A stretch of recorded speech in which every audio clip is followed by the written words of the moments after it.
नमस्कार दोस्तों, आज हमने प्राचीन इतिहास के 25 प्रश्न लिए हैं। यह प्रश्न किसी न किसी परीक्षा में पूछे गए हैं और आगे भी पूछे जाने की पूरी संभावना है। देर न करते हुए चलिए वीडियो शुरू करते हैं।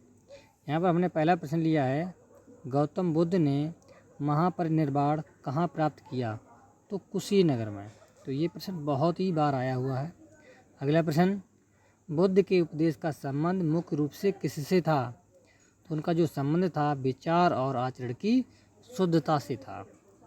चलिए अगला प्रश्न देखते हैं। अगला प्रश्न है हमारा,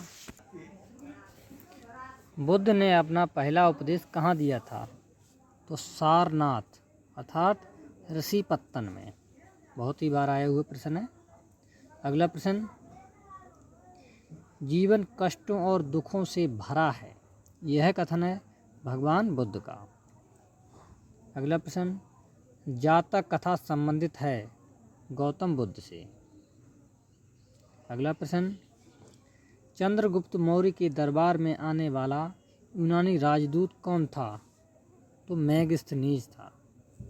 अगला प्रश्न, अशोक के अभिलेखों की लिपि है, तो उनकी जो लिपि है वो है ब्राह्मी लिपि। ये भी प्रश्न कई बार आया हुआ है।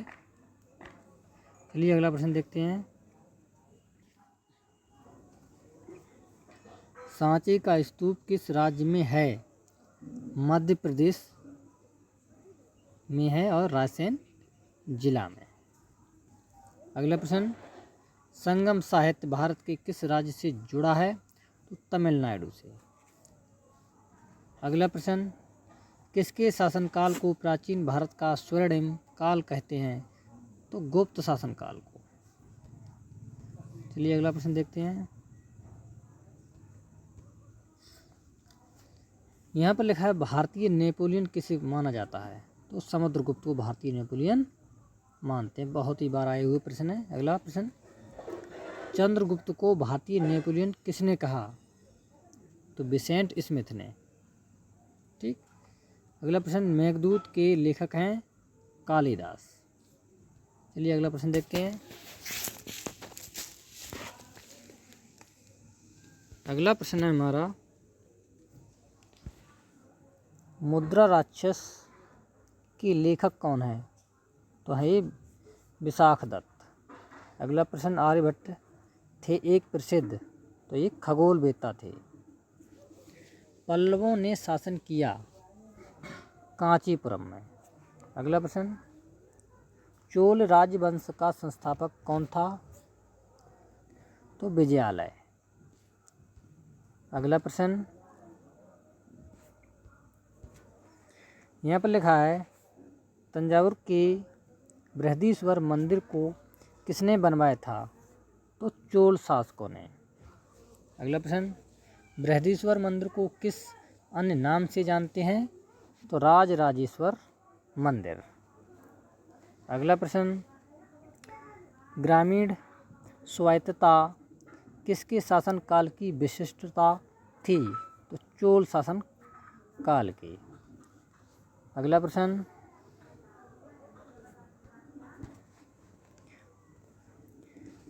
किला राय पिथौरा का निर्माण कराया गया था पृथ्वीराज के यानी पृथ्वीराज चौहान के द्वारा। हर्षवर्धन की राजधानी कहाँ थी? कन्नौज में थी। अगला प्रश्न, हड़प्पा काल का कौन सा नगर 3 भागों में विभाजित था? तो ये था धौलावीरा। धौलावीरा कहाँ है? गुजरात में है। अगला प्रश्न, मोहनजोदड़ो शब्द का अर्थ क्या है? तो इसका अर्थ है मृतकों का टीला, जैसे माउंड ऑफ द डेड। अगला प्रश्न है, लोथल की खुदाई की खोज किसने की थी? तो एसआर राव ने। सिंधु सभ्यता में घोड़े की अस्थियों का अवशेष कहाँ मिला है? तो सुरकोटदा में, और सुरकोटदा है गुजरात में। तो ये प्रश्न किसी न किसी परीक्षा में आज तक पूछे गए हैं, आगे भी पूछे जाने की पूरी संभावना है। मैं आशा है वीडियो आपको अच्छा लगा होगा। यदि वीडियो अच्छा लगा हो तो एक लाइक ज़रूर करें। चैनल को सब्सक्राइब कर लें, जिससे कि हम जो भी वीडियो डालें आपके समक्ष समय से पहुंचती रहें। वीडियो देखने के लिए धन्यवाद। जय हिंद।